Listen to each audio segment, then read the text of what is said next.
Hello Hello. there, and welcome to the Our Time Film Podcast, where we talk film, TV, games, and all jazz. There's no tomorrow. This week we're talking about Rick and Morty season 5, the full Woo. thing. My name is Tom, and as always, I'm joined by my co-host John. Did you say hello? Did you like? Were you like? Yeah, Yeah, I felt that a little bit there. I heard yeah, that. because I'm very excited to talk about stuff that I've been watching, but also to talk Mm. about Rick and Morty season 5. Mm. So yeah, Yeah, definitely. How are you? How are you this week? I'm feeling great. I just got back into watching films, Mm. and I feel great watching films again. Just like Yes. getting that energy. Like you have that feeling. You're like, oh, I want to watch films every day now. Just to get in that feeling, Mm. to like you want to create stuff and go back to film reality. I Yeah, mean, it's just like one I of know those. exactly what you mean. I watch one film every single day from January to March this year. And yeah, so I get it. It's pretty intense. It's intense. Like I just watched a bunch of films this weekend, and oh my god, it was so intense, but also fun to watch. So Well, yeah, can't wait to hear about it. And if you guys want to hear about that, you can go skip forward to the weekly viewing segment, which will be later on. But first, let's talk about Rick and Morty, shall we? yes, Rick and Morty season So 5, the we we whole we kind of talked a little bit about a couple of episodes earlier, yeah, but we're gonna do the full thing now from yeah. beginning to end. I literally watched it I watched episode 1 yesterday, and I watched episode 10 this afternoon. What did you Wow, think? wow. I you did that? You did the Mm-hmm. whole like. I did I the mean, whole thing. I watched the finale, Mm. and that's it. And then Oh wow. you're like, No, yes, because I'll watch the whole thing. I watched episodes 1 to 5, and then I just stopped in August. Yeah. So I did the same. I came back and I was like, right, I'm gonna watch it all.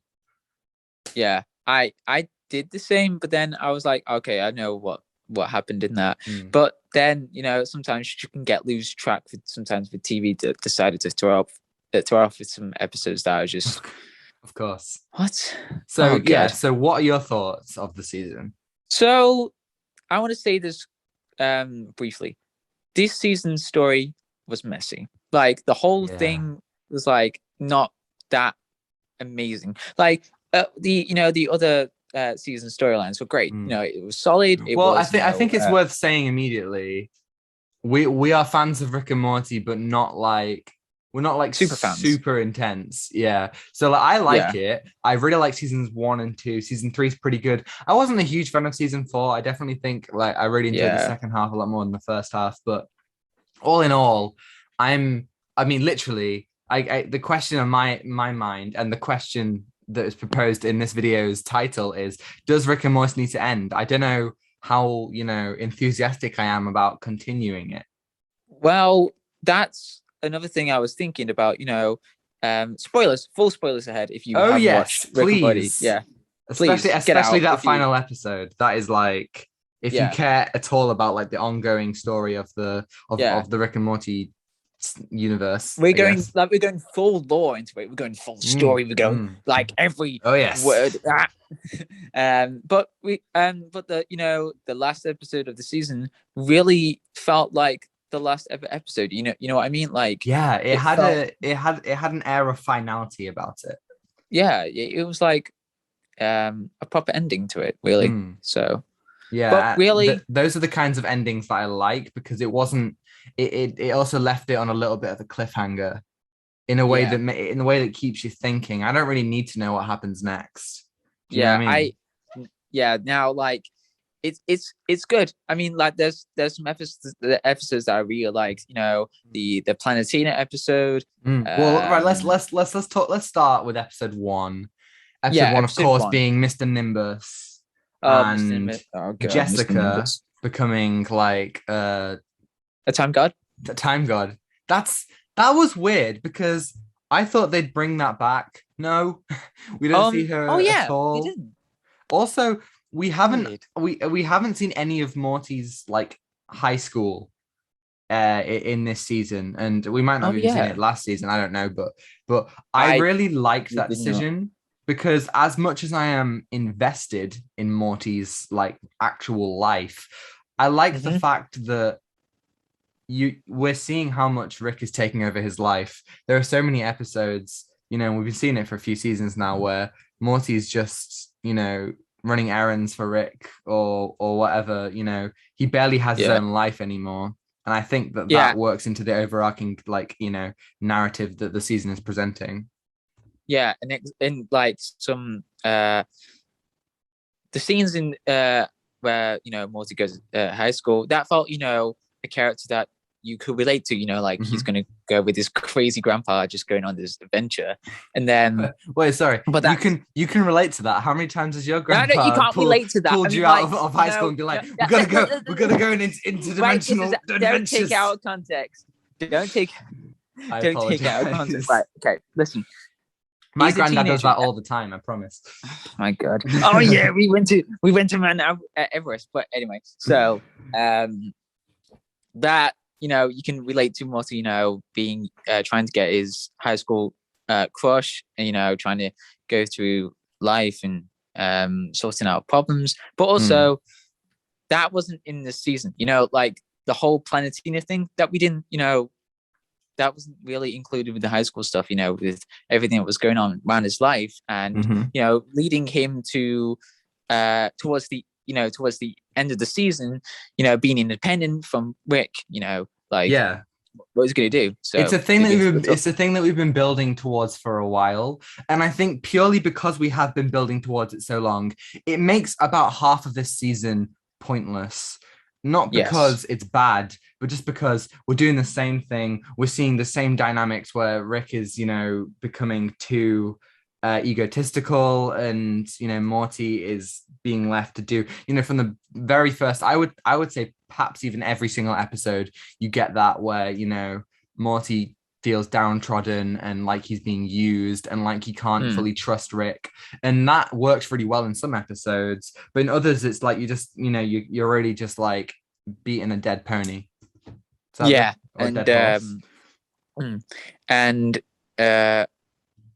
should we go talk about the second episode? I feel like we've done talking about, but the first one's a bit weird. There's nothing really happens in the first one. I don't think so anyway.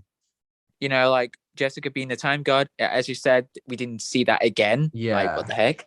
Like, we could have seen that in high school, and that could, really continue the flow of the story. But no, we didn't really. Definitely. I think that the problem with a lot of the episodes is that they present a good concept, but then it's pretty much over within one episode. Do you know what I mean? It's like, oh my God, this is Rick's arch nemesis. Like, like a whole, like, we're also being told that, there's a whole like society under the sea, and we don't really explore that. We never actually go under the sea. They never show us under the sea, any of that. We never see Rick and Mr. Nimbus properly have any confrontations.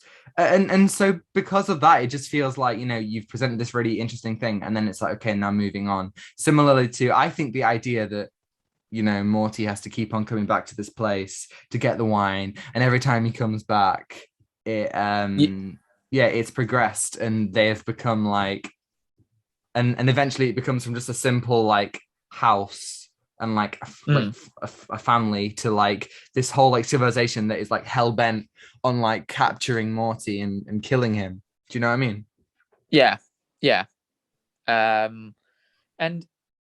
as I said about the story, there's a season storyline, but this one, it was, I feel like this was like filled with like a lot of episodes that wasn't really containing the excitement for it. But I mean, for the Planetina episode and the one about the clones one, like the clones one, I thought that was really interesting. That really made an idea of like the whole Rick and Morty thing. No, but no, well, that episode was weird, bonkers. Oh my God! Wait, which episode was the clones one? Wait, oh my God! Yes, the duplicate family. Oh yes, the duplicate family. That was great. Of course, yes, that was great. That was great. But no, I know what you mean. At this point in the show, season 5, this is episode 10 of season 5 is basically episode 50 of the show, and it feels like at this point, if it's not really like got anything super profound to say, and if it's not furthering the story, like you've got episodes that are really good concepts, you've got episodes that are really like, you know, have some really interesting comments. Like Planetina is a great example of an episode that has, you know, a concept that has something to say about the characters, about, you know, the world that we live in, and about, you know, love. There are other episodes that are just kind of fun for the sake of it, and they're fine, but at this point I'm struggle to be as invested. You know, it's like as I just said, the sperm episode. That was fun. That was funny. You know, like Yeah, that was there were funny. loads of Yeah, there that were was loads of great. cool things in there. Yeah, that's But funny. if you took that away from the season, I don't think anything would change other than the season might be a little bit better. Yeah. And you know, it's really hard. What is it like to engage throughout the season? Like you like, there was like, oh, that was a great episode, but then you just get thrown off by this whole sperm, and then you get like this whole Power Ranger ripoff or Neon Genesis Yes. Oh my Evangelion thing. God. Yeah, the Yeah. ferrets. Yeah. See, that episode I really liked. Yeah, that was good. Because That was good. because it's like when they push, you know, like like that episode was like a riff on Goodfellas or something, you know, or like Wolf of Wall Street with like the narration and like this whole thing about family. You know, it had that very kind of like Martin Scorsese vibe, even though it's like mad, like, you know, interdimensional like science sci-fi shit, and that's really cool. But you Yeah. know, like at the end of the day, you know, there aren't, it feels like those episodes, you know, are surrounded by just stuff that I think is so much less interesting, so much less compelling. It's Yeah. like the episode where oh well, first of all, I'm wrong. They go to Summer and Morty's high school once in the episode with the guy, and they go in the car. I can't remember the guy's name. Do you know who I'm talking about? Oh, was it episode 9? I don't know. No, it wasn't episode 9, but it was where it was where, so on one hand you've got the demons who are laughing at Jerry. Oh, yeah, And that, on the other hand you've got the guy who comes with, let me find. Well, wait. It was episode 5. That was episode. Oh my God, this is so. That's like, It's just stuff like that, just less, you know, compelling. I don't even remember that. That's how bad it. Like, you know, the story. You know how memorable the story is. So Bruce Chutpack. Oh. Bruce Chutpack in this episode. Oh my God, yeah, I remember yes, now. Right, okay. So this is like one of the things, you know, you've got episodes like that where it doesn't do anything. Maybe it humanizes Rick's car, but does anyone really need that? No. Like it you know, when it's not doing anything for the story or doing any really, really cool concepts, the characters aren't really going anywhere either. They're relearning lessons. Like, oh, it's another episode where Summer and Morty have an independent adventure, and, you know, kind of have to learn to be a little bit more independent. Like, we've seen that before. You know, Beth and Jerry and Rick all learn to kind of like respect each other a little bit more, and, you know, like accept, you know, especially like, you know, Jerry. We've seen it loads of times. Do you know what I mean? Yeah, and I feel like that's, you know, getting repetitive and not really giving us much. Definitely. It's not refreshing. Yeah. So right, episode 2. That's the duplicates one. Yes, the duplicate. Yes, that's one of the best. That one was so good. Like, it was, you know, really investing. It was like, which one was the real family, and it was like kept in us, like giving us questions and questions and questions, and it was so good. But then the one thing that really annoyed me was that at the end of the episode was, you know, you get to see Rick from the whole family from the season 4 finale into his ship, and then they don't do more about the clones more talk about the clones things, do they? Well, I No, can't. they yeah, the end of the episode has them coming back with Clone Beth. But yeah, I understand that because season 4, the end of season 4 with Clone Beth was such a big thing, and Yes. they haven't touched upon that again. You could have Mm. used the Bruce Chuckback episode, the sperm episode.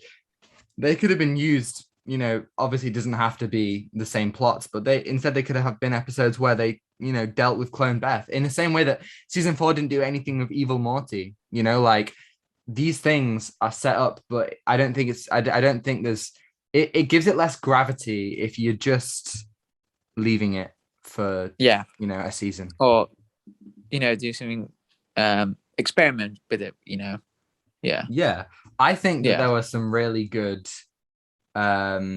just concepts in this episode. It's like the episode with all the parasites in season 2, I believe. Like That you've just was, got yeah. loads of different like versions of the family, and you've got like there's kind of like clockwork versions, Muppet versions, like straw versions, tin versions. Like you just got loads of different things, and I think that it's so much like fun, and Yeah. it is a bit of a splodge of action, but you just it's one of those episodes that I think the concept outweighs it. It doesn't make you feel like you're missing anything in terms of character or like overarching plot. The concept's just that good.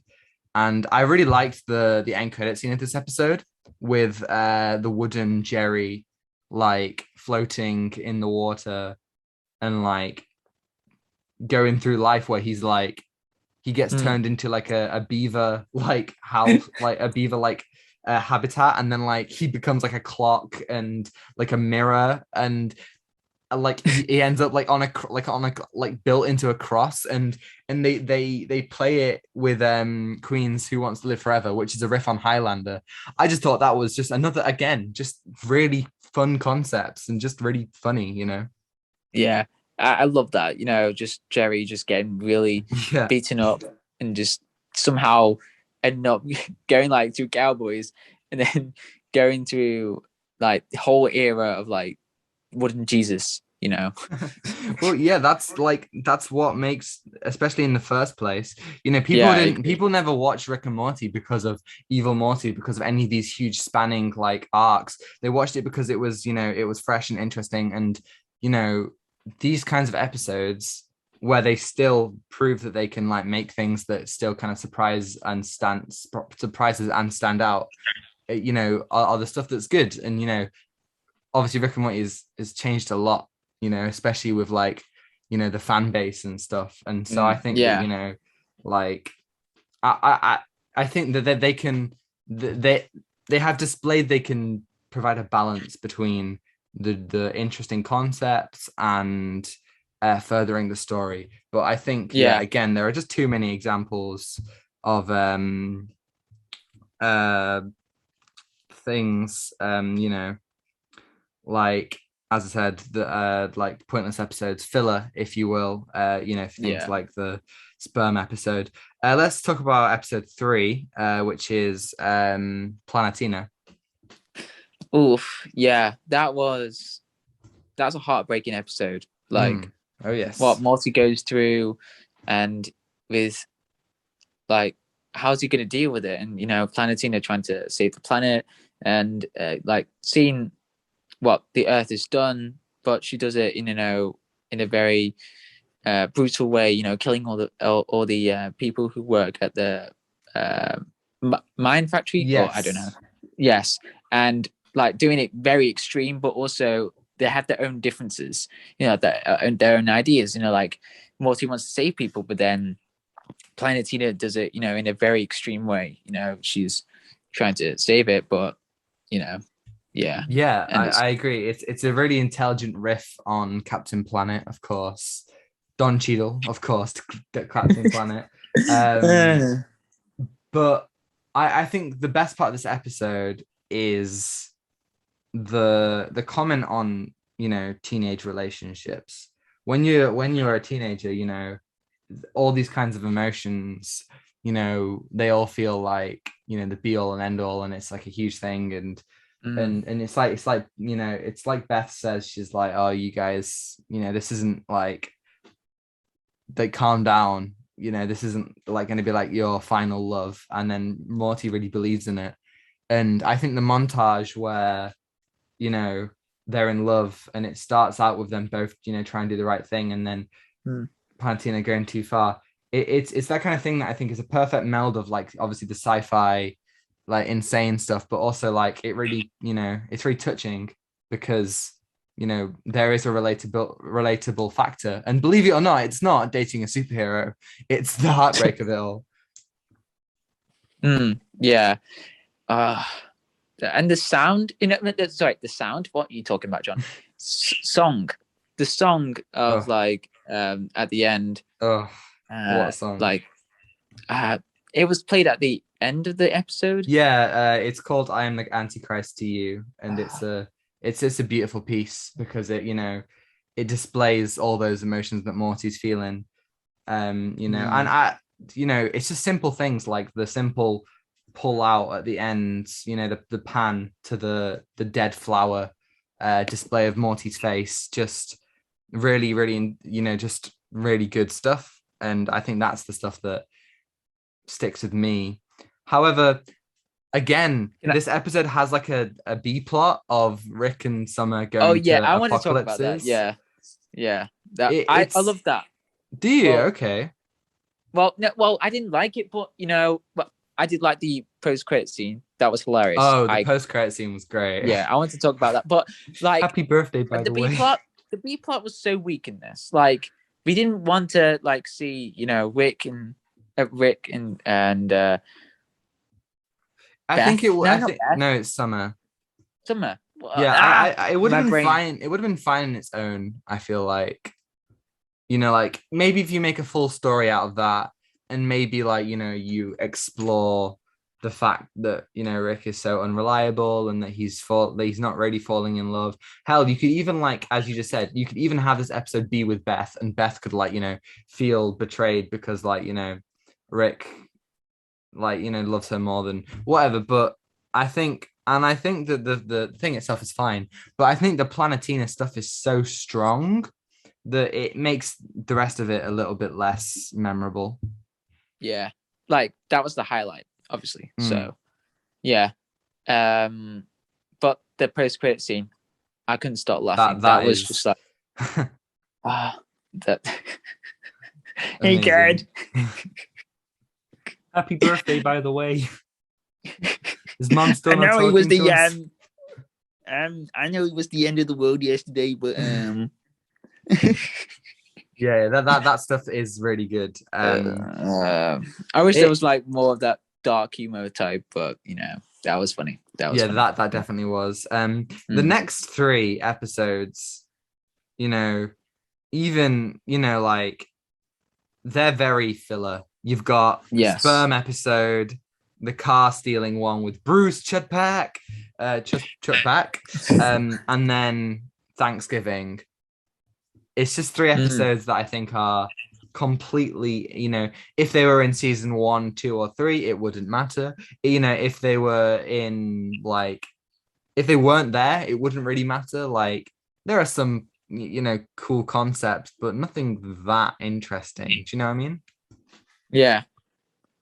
Like it just didn't really add anything to it.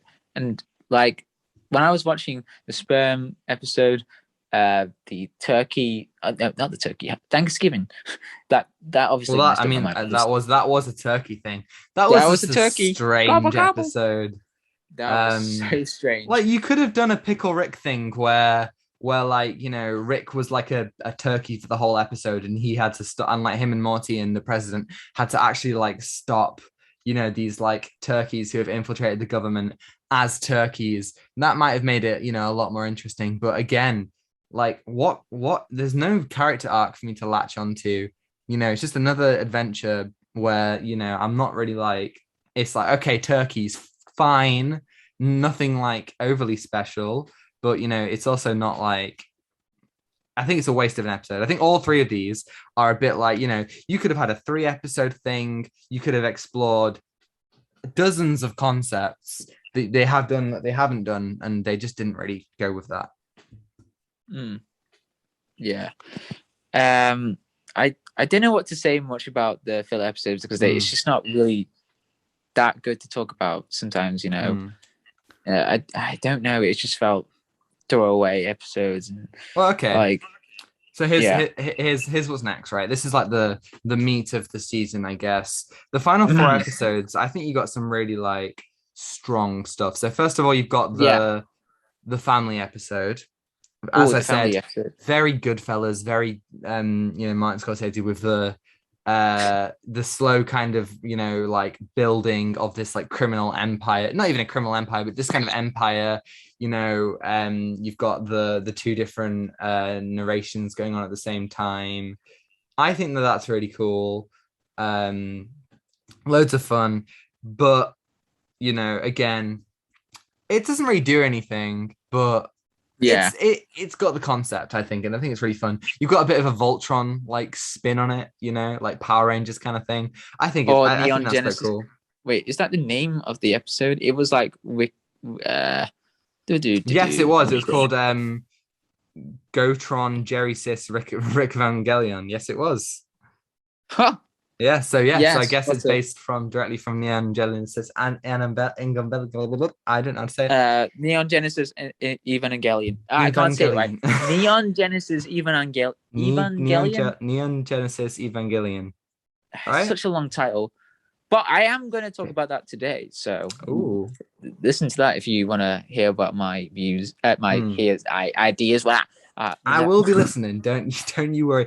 The next episode is Wait, let me find the full title because I quite like it. Nocturnal Sunshine of the Spotless Mort. So obviously it's obviously a play on the Eternal Sunshine of the Spotless Mind. Bird person. I like this episode a lot. Like a lot. It was really emotional about definitely he was trying to save his friend and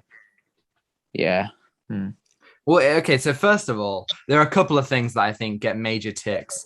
First of all, concept, going into people's mind and reliving, like memories is always like a really fun thing to explore. But I think they made it even better because they, have like the sentient versions of Ricks inside and the sentient versions of them who know only what like they knew at the time or what Bird person knows. I think that takes it to another level. And then you've got the fact that we're going wider plot. Bird person has been a thing since season 1, and then obviously they did the wedding, and then they did like Phoenix person. I think that works really well. Phoenix person. And then you've got the final thing. I think you got some really good character development for both. Yes, Rick and Bird person. I think this is definitely one of my favorites of the season. Yeah, is it the finale? Yeah, the finale is just like everything that. Wait, what we talk? Are we moving on to finale? Well, did we just talk about 8? We're talking about 8, which is the Bird person one. Yes, the Bird person. Yes, trying to save him. Yeah. I really liked how Bird person has created this kind of like utopia, I guess. And when Rick actually finds the real Bird person, all he wants is just to kind of stay with Tammy, in a relationship that was never really real, but he wants it, and it's so sad. Like he really thought he had like someone to live with, and somebody to love. Queen was on the radio all day yesterday. So was it yesterday? It was definitely a day. Anyway, I digress. You're right. Phoenix person's Bird person's definitely been like tortured, and I really appreciate that we're getting to kind of explore them. And you get some cool little fun callbacks with the Gear people and Squanchy Cat and like the wars that they experience against the Federation. I think that stuff is really, really cool. Yeah, I agree. Shall we talk about the finales then? Oh yes, I'm excited to talk about the finale. Okay, so the first one is Forgetting Seric Marshall. So that's the Portal Bros. Is that what it is? Yes. Portal Bros and then the Crows. That rhymed. Portal Bros and the titles of the names of the episodes are just weird, but I don't know how they the come up with actual the idea. the actual episode is Forgetting Sarah Marshall, which is obviously a play on Forgetting Sarah Marshall. So very Oh, nice. I Yeah. see. I I think all of see. them are like plays on like whatever. Yeah, yeah. But I'm just really impressed with how they just put the names in the title. That was like really Definitely. hard. Like, Hey, there's one should called we call it? there's one called Yeah. Amortican Graffiti, which obviously a play on George Lucas's film American Graffiti. Very nice. But yeah, Yes.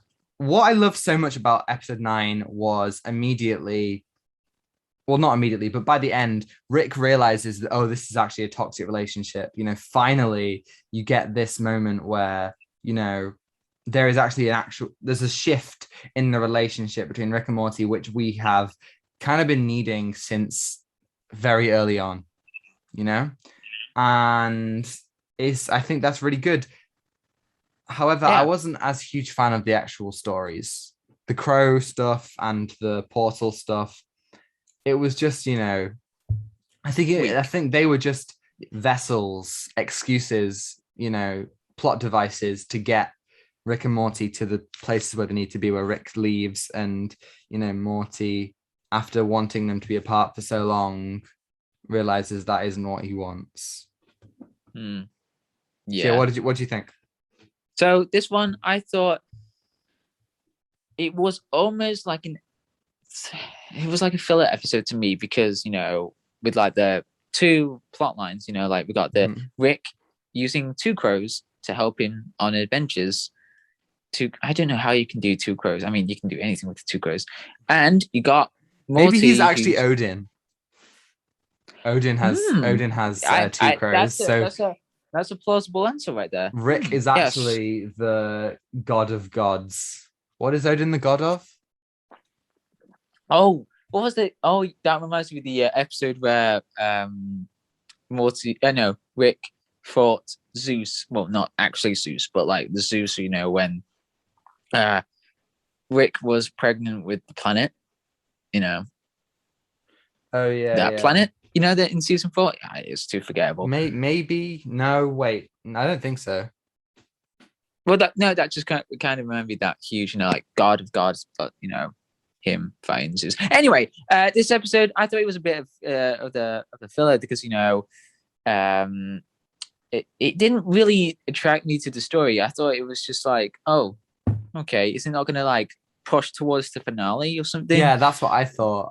Because they aired episode 9 and 10 at the same time, so I thought it would be a very clear 1 and 2 parter.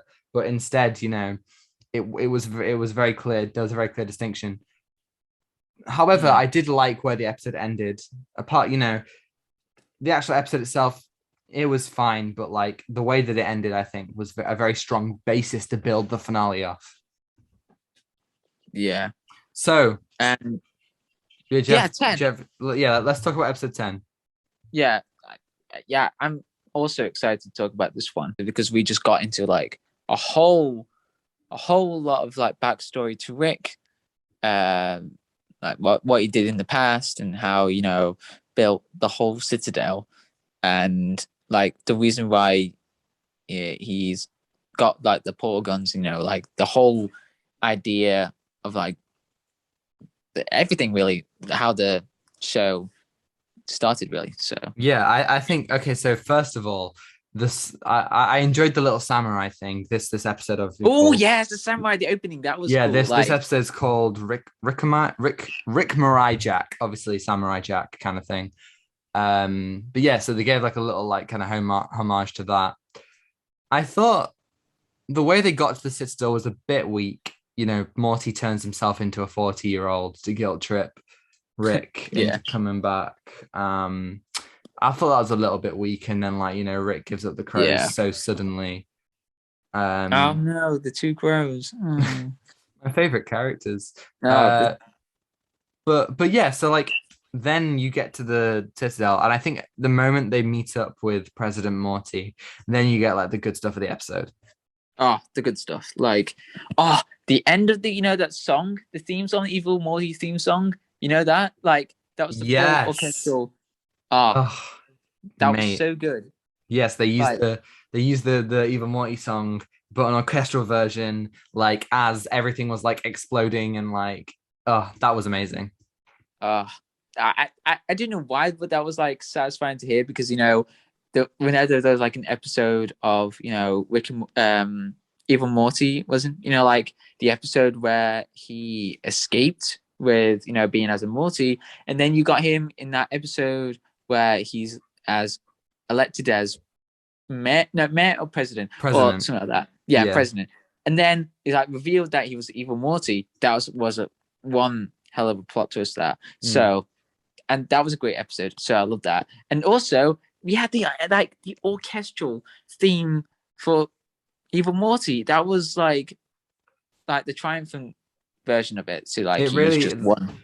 in season 4 there was a episode where they kind of like had dreams and like they were like and they were like formulating all the plots of the future episodes, and there was like a little like joke where like like evil Morty was like had like a whole army, and I think that obviously they knew there was like huge expectations, but I think they really did a good job with it. They didn't disappoint. Obviously you're just saying there are 3 episodes. I think that episode's a very good 3-episode arc. If it was a film trilogy, it would be like very solid. I think second one's still the best, and the third one isn't quite as good because of the opening. But this episode really like brought some stuff I didn't expect. The whole scene where Morty sees Rick's whole life, I thought was just incredible. You get backstory to Rick without any like words. It's all visual, it's all emotional as well, and you get this like horrific him going through all the different Ricks and killing them all, and then like making like duplicates and clones, and I just think that I think that it recontextualizes a lot. It will make rewatches of Rick and Morty very beneficial. Yeah. And I feel like this was like a very strong conclusion to like the whole season. Like sometime with end of each seasons, I can't speak today. Like in every I feel like you say that you can't speak today every episode. Conclusion. When I you just can't podcasts, speak. like it's like I'm doing a puzzle. Like I'm trying to form my own sentences while like trying to think like what am I going to say next. Maybe we should start writing scripts and just be reading like in this episode. Well, I would sound like a robot. Like yeah. You show superior acting abilities. I am, but it's a bit hard like trying to do it on the spot. It's like definitely freestyling, doing everything. So yeah, but as I said, but let's go back to what I was going to say. So like this was a very strong conclusion to season 5. We got Evil Morty, and I'm glad that we saw Evil Morty again, because I thought we weren't gonna get that huge canonical continuancy. Is that no? I don't know what I just said. Canonical. That was canonical. We got more stuff, and I feel like this was a great conclusion, and it was like more memorable. We just ever I saw. This Rick and Morty thing just got me confused. I can't. Yeah, I feel like take it away, Tom. Take it away. As a conclusion to like the whole like overarching Evil Morty plot, I don't think it's over fully, because obviously Evil Morty goes somewhere, and while I don't really want to know where he goes, and as we said, this could be the end of the whole show if they wanted to, and I think I'd be satisfied. But I feel like if it was going to be the full ending, I would want them to build up to it more. As I've said, I feel like a broken record at this point. I feel like final seasons of shows have to have like a big kind of like build up to a conclusion, and like have to take the time to kind of revisit things in different contexts and show how the characters have grown.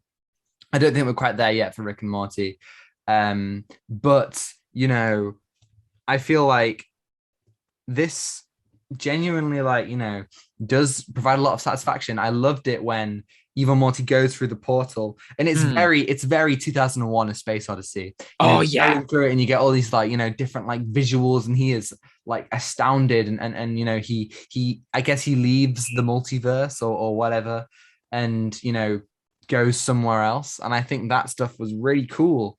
You know, the episode had so many like amazing sequences that didn't even need any dialogue. Yeah, and that was like a strong triumph from even Morty, because we never see even Morty lose ever. Did we? Like any of No, like the he episodes yeah, over he there? I mean really he's won everything. So I mean to kind of, and I guess now Rick and Morty know about him. Like in the past, only we the audience knew about Evil Morty being president, but now they know about it. And I think that what they will okay, so I'm pretty sure that they are at least making 2 more seasons of Rick and Morty. So that means season 7. If season 7 is the end, I doubt it, but if it is the end, I think, you know, Evil Morty will surface maybe like at the start of the season, and then like because Rick and Morty knows about this, who knows? Because obviously now they're stuck on the Citadel. You know, if they continue, like Yeah, where do they go now? Do you know what I mean? They're stuck on the yeah. Citadel. They don't really have any way to get home either. It's a bit, unsettling. Where they're gonna go. Are they gonna make more filler episodes, or are Mm. they just not gonna? Are they gonna continue the story? Or Well, this is because the big question. What do you think? Do you think does Rick and Morty need to end? That's the question yes, that's on my mind. yes, Yeah. please, God, please, yes, yes. We want this to end, because Mm. I do not want to, have that like filler episodes, but I want something that really connects to the whole the story. Mm-hmm. Like the episode where he was trapped by the Galactic Federation. It was like it was like redemption. Rick, I don't know. It was like he Oh was yeah, like yeah, talking. yeah, yeah. It's like Yeah, Shawshank Redemption. yeah, Shawshank Redemption type, and he was talking to the guy like how he made this Rick portal. Shank, Rick Demption, Yes, that's the maybe. one. Yeah. Yeah, And beginning of season 3. That's the Szechuan sauce. And they're in McDonald's, right? yeah, oh my God, session sauce. Everyone was going crazy for That that. was a If that was you a bad idea. like, who thought? I'm sorry, but like the people who thought, yeah, yeah, that'd be a great product promotion. Let's have Szechuan sauce back. Well, it's not even And that. It's the people who then thought, I'm gonna go to McDonald's and harass the oh staff. my But God, it's neither here nor there. Do you think that obviously they are continuing it? So, you know, whether we think it should end or not, do you think that they should make a final season, or would you prefer they just end it here?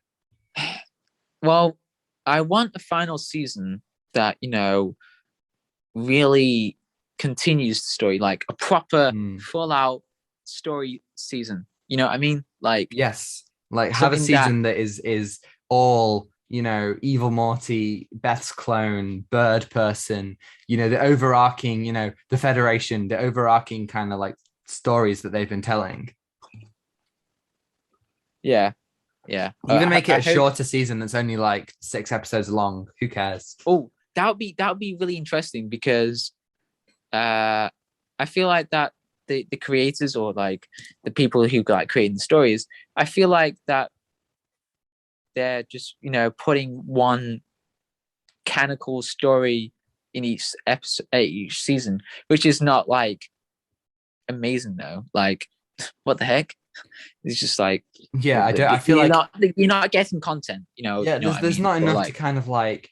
So I do feel like though the good thing about the format of the show, mostly being an anthology series, when you rewatch it, you don't have to rewatch everything. You know, you could just mm, rewatch the best episodes. It doesn't all connect. You know, I liken it to Star Wars: The Clone Wars. There are some really bad episodes in Star Wars: The Clone Wars, but whenever I recommend it to people, I say just watch these episodes because this is the best stuff. This is why people love it so much. The other stuff, you know, there is some bad stuff in there, and I think same for Rick and Morty. When I rewatch it, I'm not going to be rewatching the sperm episode and the Bruce Chutpack episode. I'm not I rewatching any of that. I'm going to be rewatching, you know, from this season. I'll be watching the Evil Morty stuff and the Bird Person stuff and the duplicate stuff, the Plantina, the fun and good stuff. Like that is, in my opinion, the best strength of this show. That you can take or leave any of it. Really, it could all be part of the multiverse or whatever. You know, like we saw in the episode 10, 3 of the links in the chain that show the different Ricks. 3 of them are episodes that we've already seen. They could be episodes of different Ricks from different dimensions. Like that is just completely possible, and I think that is something the show can use to its advantage. Yeah, yeah. It's kind of hard to talk about TV shows that have like a hard, like not talking about the story, not talking about like the characters that like have unique character developments. These type of shows that like have an episode that doesn't really continue the story, that's really hard to talk about. Definitely. I mean, you saw it in the Bad Batch when we were talking about the Bad Batch. Every week we were like, some weeks we were just like, I mean, it doesn't really do anything, like this wasn't like too, it didn't really push story or character. And I think, that's definitely, yeah. So what would you give it out of 10? What would your score be? 7. All the way. Yeah. A comfortable 7. You know what? I agree. I can't argue with that. I think 7, even the episodes that I wasn't a huge fan of, none of it's really bad, but it is season 5 now, guys, but there we go. Tell us your thoughts in the comments below, by the way, people who are listening. And yeah, shall we move on to viewing? Yes. Let's do it. I'm very passionate to talk about what I just watched. Go, John. Go. Fly. Be free. Butterfly. Tell me everything. So, I watched a lot of anime this week. Oh, good. So, as I said earlier in the episode, if you haven't, we were just talking about. If you skipped over all the Rick and Morty stuff. Yeah. There was like a glimpse of Neon Genesis Evangelion. So So I'm going to talk about that now. So if you remember 1 year ago, nearly exactly 1 year ago. It will be 55 weeks ago, give or take. Yeah. And I have to process everything what I just watched, like, to this TV show, because it is so mind-bending and like mind-blowing at the same time, but also disturbing. I don't know how to, really explain this TV show, but it was amazing. So, right. So where do I begin? So, okay. So 1 to 16 episodes are mainly focused. It's weird though, because it's focusing on the subplot. Because you're thinking, oh, is this the main plot of the story? Like, it's going to be like huge robots fighting against monsters. But then once you get into the heart of it, like you even barely scratch the story of it. When you get to episode 16 to 26, things get super dark. Wait, so is this show just one season? Yes, like one season, one continuous. And then you got the movie called End of Evangelion. I don't know how to say the name. End of Evangelion. Okay, there we go. And it was so disturbing, the film that I watched. But I'm going to talk about the TV show itself. So I love the animation style in this show. It was like the one thing that I was just mesmerized.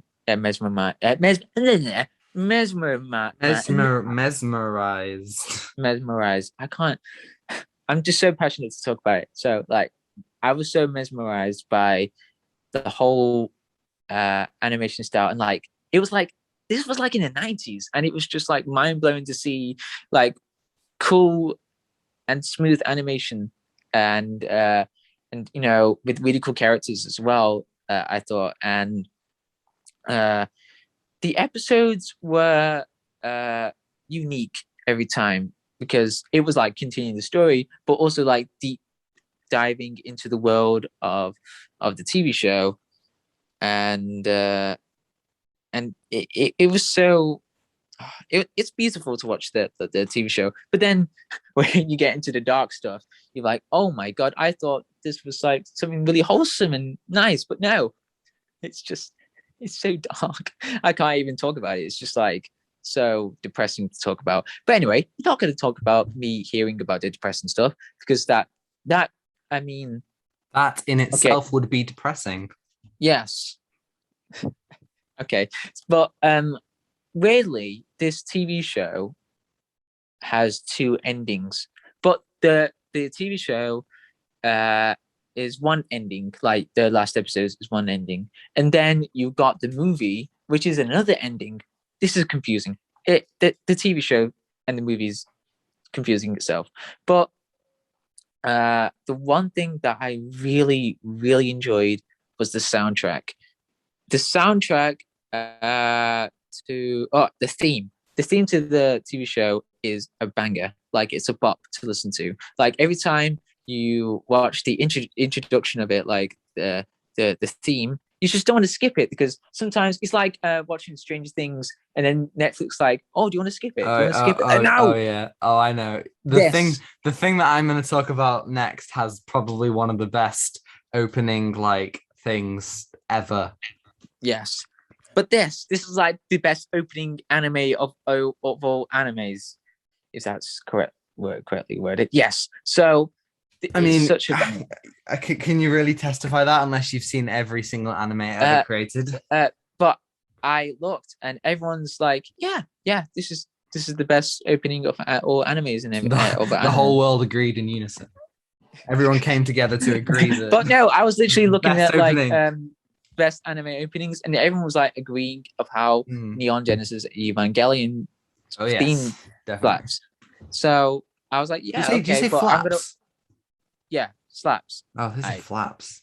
It's just like like a penguin trying to fly. Yeah. So sorry, I feel like I've distracted you. I'm sorry, flaps. Sorry. All right, okay. I'll help you get on back. What would you kind of? It's okay. Bro, it's okay. So, what else I want to talk about? So, the character developments throughout the show are just amazing.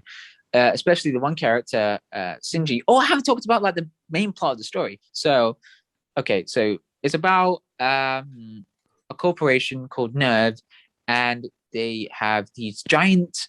Well, it's after this whole event that happened called the Second Impact, which caused the death of 2 billion people, and well, a lot of people died, and it turned the sea red for some time. So then people were worried about these huge monsters called angels. So Nerve has to get children to fight, get into the robots to fight the monsters. So, it's like Pacific Rim. Yes, it's like Pacific Rim. Nice. Darker and yeah, I'm not going to talk about the dark stuff because it's so good. So yeah, so what do you think you'd give it out of 10? Oh, there's so much stuff I want to talk about, bro. Okay, I'm gonna go. You're on 10 minutes in. I'm just like I'm so confused. Okay, love the characters. The soundtrack at the end of each episode is just like so comfortable to listen to. Like there's one song, voice actress, one voice actor does a cover of a song does a cover from Frank Sinatra, "Fly Me to the Moon," and it's so calming to listen to. I want to go to the moon. Why wait? But no, it's different because it's like it's a woman singing it, but it's just so calming and nice to listen. Yeah, you know what I mean. But this show is an experience to watch, so I would recommend it. But if you want to watch the wholesome stuff, watch from episode 1 to 16. If you want to continue into depression and darkness and stuff like that, carry on watching from episode 16. We love a disclaimer. Disclaimer, this is going to get depressing after episode 16. Yes. So I would give this show 9 out of 10 because it's a great experience and I loved it from the start. Right, great. Tom, what have you watched? Well, obviously, there are many rumors surrounding Spider-Man No Way Home, but one of the rumors that most caught my eye was the inclusion of Mr. Matthew Murdock. And so I ventured out and I watched Daredevil season 1. Now, important to say, first of all, I've actually seen Daredevil seasons 1 and 2 and everything before and including the Defenders of Marvel Netflix. I watched it and I just kind of watched it because my friends were watching it and I wanted to be involved. I thought it was fine back in the day. And I have never wanted to slap my younger self more. Not in a kinky way. I can imagine that. Because I can imagine that. Like, what are you talking about? What are you talking about, bro? Tell your friends you like Batman v Superman. Don't lie to them. Anyway, honestly, the amount of things I'd want to like beat up my little son. Anyway, it turns out I was wrong. Daredevil isn't bad. It is incredible. I must say, I cannot think of a better. Like, okay, so first of all, because this is technically in the MCU, I'm gonna just go straight in. Daredevil season 1 is the best thing the MCU has ever done. Right there. It's better than any of the films, better than any of the Disney Plus shows. It's better than Infinity War, and I love Infinity War. Like, it's, you know, it is incredible. It doesn't need anything like too flashy in terms of budget or like, you know, visuals. You know, it's not loaded with CGI or anything like that, but it utilizes its visuals so damn well. There is so much weight to things like a simple conversation. The action looks amazing, long takes and like quick cutting. They both work really well for the tone. And, you know, I mean, but that's not, you know, that is easy, you know. Loads of films have great action, but this show really brings it with the conversations. The characters are steeped in so much tension. You know, what we've got here is you know, characters who immediately have so much chemistry, whether it be the, you know, friends, enemies, you know, like it builds them so well, only to tear them down, especially when you get into the second half of the season, so well. I want to say that you were talking about Neon Genesis Evangelion's opening. Daredevil drops its titles so well. From the very first episode, you get the very first look at Matt Murdock as the devil of Hell's Kitchen, and he starts beating this guy, and it's this low angle shot of Matt just beating him and just like punching over and over again, and then it cuts to the titles, and it's incredible. And the titles is all like blood dripping and like making these like visuals, and the title is absolutely like fire. It's the guy who did it's John Paisano who did the theme for Spider-Man PS4. So I know you've played Spider-Man PS4, and that's an amazing that's an amazing theme, and he does an incredible one for Daredevil. Wow. The whole time it's also well. There even like some episodes are kind of a bit like Arrow. There's like flashbacks within them, and it's done so well. It's character building, and it's paced so well to, you know, put flashbacks at the right moment. So each, you know, episode, you know, has more or less tension. Well, never less tension. It's always more tension. You know, I can't sing this show's praises enough. You know, definitely one of the best and most layered, complex heroes in any, you know, comic book thing that I've ever seen, especially in the MCU. We've got here a blind ninja who's also a lawyer, who's also Catholic, who loves beating people up and feels conflict about it. And his friends don't like the fact that the man in the black mask doesn't, you know, that goes out there and kills people, but he has to listen to them do it all day. It's amazing. And then the villain, oh my God, Wilson Fisk, Kingpin, Vincent D'Onofrio, so good. This huge presence whose name isn't even mentioned because of the fear of his presence in the first half of the season. And yet, you know, not only is he physically, you know, got the presence, you know, in the way he beats people up, but also, you know, he has such a interesting story, you know, where, you know, there's so many elements of him that are good and come from good natured places, but, you know, the things that he does. And, you know, if you thought Kingpin was good in Spider-Verse, he is so much better in Daredevil. And I could talk about it all day. I really could. There are so many amazing sequences. The hallway sequence is something that always people talk about, you know, long take actions, just long take conversations.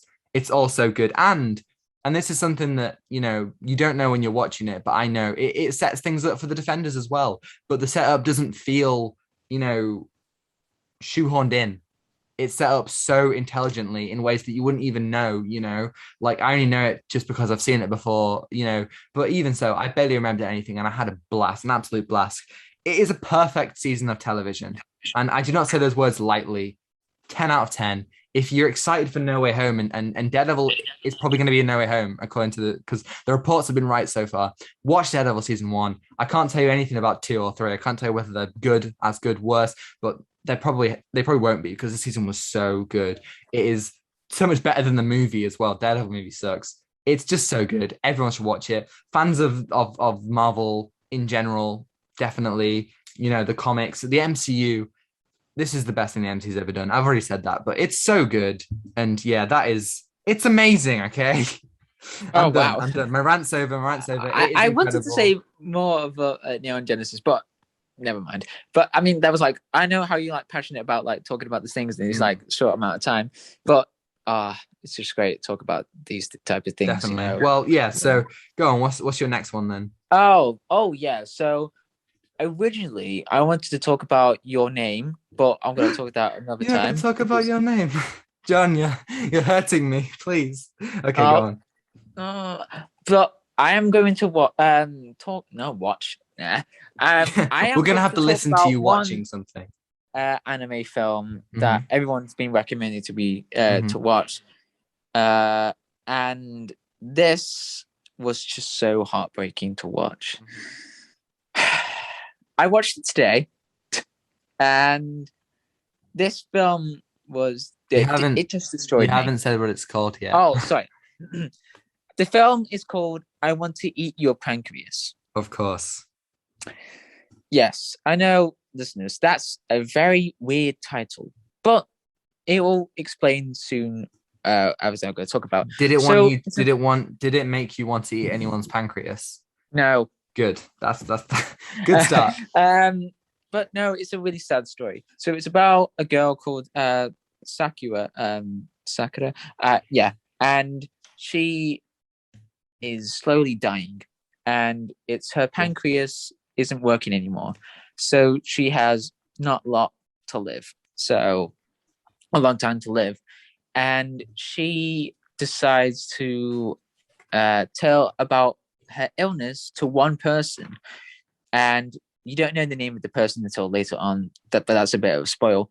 And uh, she decides to hang out with the loneliest person in the class, and she tells him the secret about her illness, and it's so wholesome to watch, like what they do for the rest of the time. And then it's so cleverly written about her character, what you know what living is, like the definition of living, like you're being with people, you're living in your reality. And it gave us like it gave like it gave me like a clear message about what the film is trying to spread. And it's like, be that live every second of your life, and the beautiful animation style. And it just gets so heartbreaking, like at the final, like the last half an hour of the film, because oh no, she's gonna die. But it's just like heartbreaking to see like one character who really cares about this one girl, and he's like not a very nice person towards her like the beginning, but then he slowly like starts to like her and like had this really beautiful friendship. And then, as as I said, that she's slowly dying, it is soul destroying at the end of the film. It completely destroyed me. Like, my emotions are now drained from this film. Like this morning, I don't know why I decided to watch this film, but it was a weird way to start the morning. Where did you watch it? Uh, I had to watch it on a website. I don't know what it was called, but it wasn't available on Netflix, so I had to watch it on a website. But you can get it on Amazon Blu-ray or anything like that. But Cool. someone said that, so yeah. But it was like popular streams on YouTube. But it is on YouTube. It's on YouTube. It's English Oh. dub. But I saw it, but then I wanted to get like a deep analysis. But this, alongside with the music and like with the characters that you really care about, it's like Your Name, but it's not the same. You're not like the same thing, but like it's about the characters, like the emotions, like throughout the Yeah, film. nothing's as good as Your Name. It's just not Oh, possible. your In my name. humble opinion, there are only I four am going to films talk in the about your world name better next than Your week. Name. Yeah, Tom, we gotta talk about your name. It's just like, oh my god, Mwah, it's chef's cinema. kiss. It is cinema at But its finest. but your name.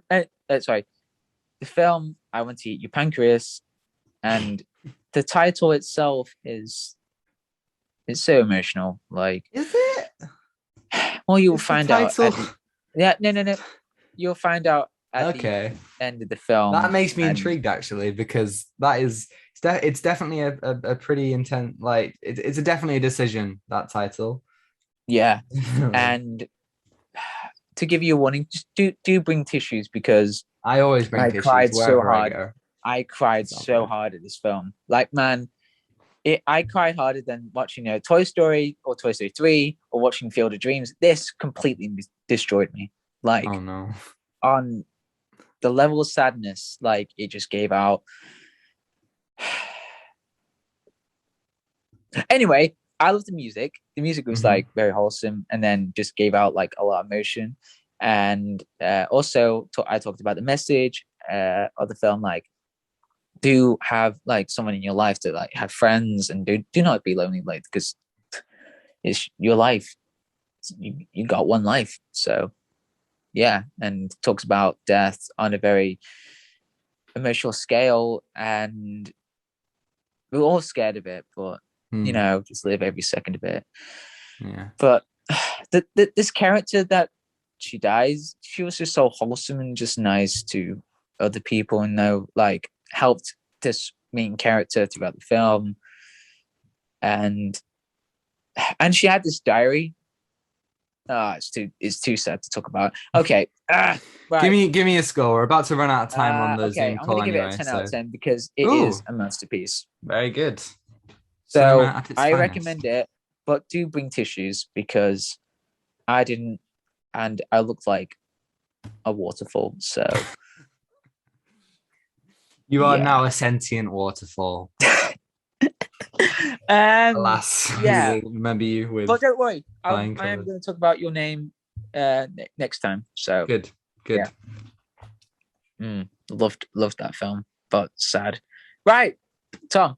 So what I watched, I kind of, as you know, last week we didn't get to talk about the final things properly because we just kind of went like, oh, we're about to run out of time. Blah, blah, blah, blah.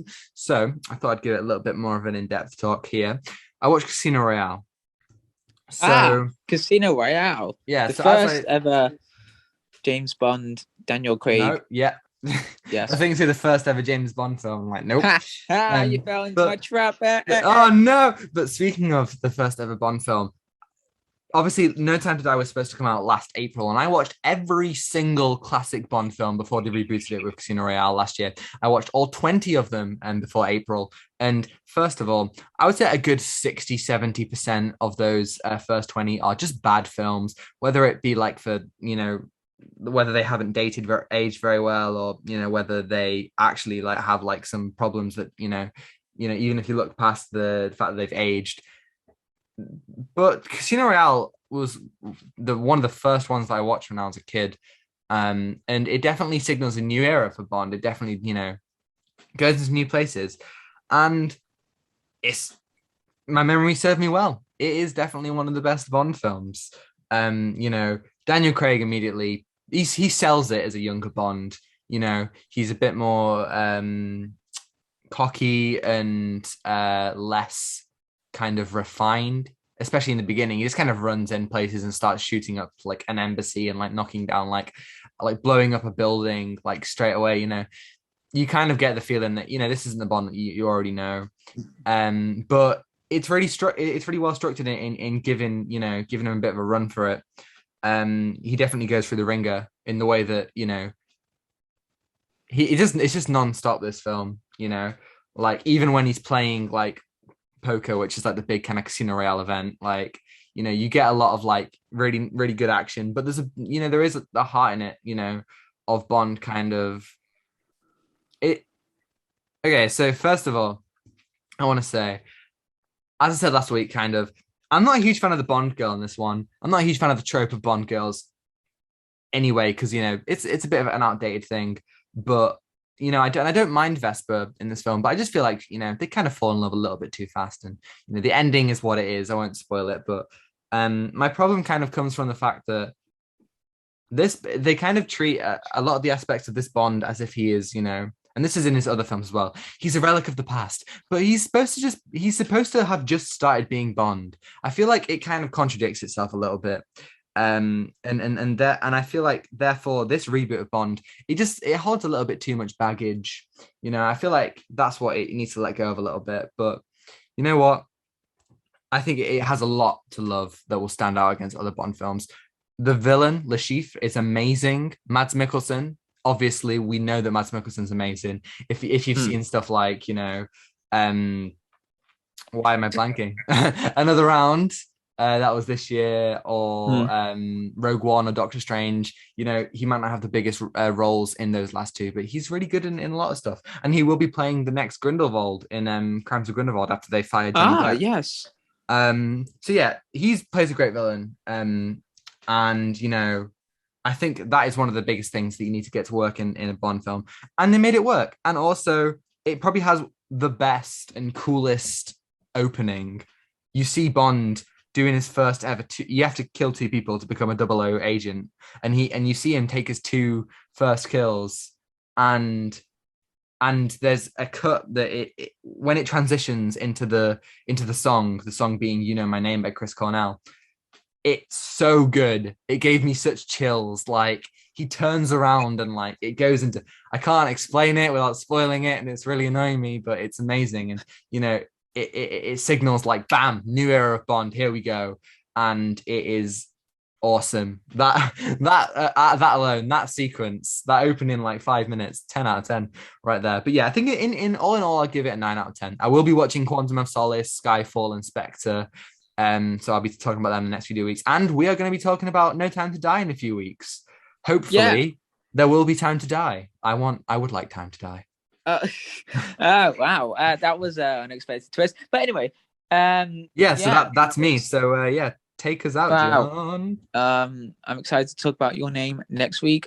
Definitely. I can't wait to talk about it. Right. Yes. So thank you for listening. Wait, do we have anything else? No, that's it. We're off. Okay. So, what was I going to say? Oh, yeah. So, thank you for listening for our episode. We had a blast talking about Rick and Morty, and especially the weekly viewing. So, if you want to watch those, go ahead. The stuff that we just talked about. We had really good stuff this week. John, they wouldn't be in the outro if they hadn't already listened to what we'd said. Oh, okay. There'd be no point in that. Okay. So, thank you for listening again. I love second time round. Yes. So, if you enjoyed it, please give a like. And wash your hands while you do it. Like, whilst thumbs up, and then wash it. Like, it's important. Washing your hands and making sure that you're wearing your mask to the cinema, because we like the cinema. Yeah, you like the cinema. Venom just got pushed up 2 weeks. It's going to come out 2 weeks earlier. How quirky. Yeah, because Shang-Chi's done really well. I actually thought it was going to be taking up 2 weeks later. But earlier. It's earlier now. Yeah. Wow. I know, it's great. It also means that we have an extra week to watch all the Wes Anderson films. Yeah. I'm excited to talk about. Yes. If you want to see more, subscribe. We just started a second year of the podcast. There's loads to watch. If you want more talking about animation, we've done Invincible and a whole load of Pixar stuff. We did Shang-Chi just last week. So if you want to hear us talk about that, head on over. Also, you probably find us talk about Rick and Morty beforehand in the news or in the week of viewing. There's loads of stuff to watch. So you go on and get stuck in. And if you want to get in touch with us, we will answer your questions at outoftimefilmpod@gmail.com is where you can email us, or you can message us, or just follow us on Twitter or Instagram at outoftimefilmpod, or me on Twitter at Tom the Boardman. I don't really tweet, but I definitely like and retweet a lot of things. And I think that's next week. We're going to be talking about Venom, the first Venom. Yes. That is Venom. So yeah, get excited for that. I haven't seen it since it came out. So I'm quite intrigued to see if it's still as boring as I remember. Ah, yes, Venom. So You've thank seen you. Venom, right? Yeah, of Yeah, course. good, good. Well, get That was prepared to decent. rewatch it. I'm so sorry. Um, okay, so thank you. Take what you're given. Give nothing back. Goodbye. Goodbye.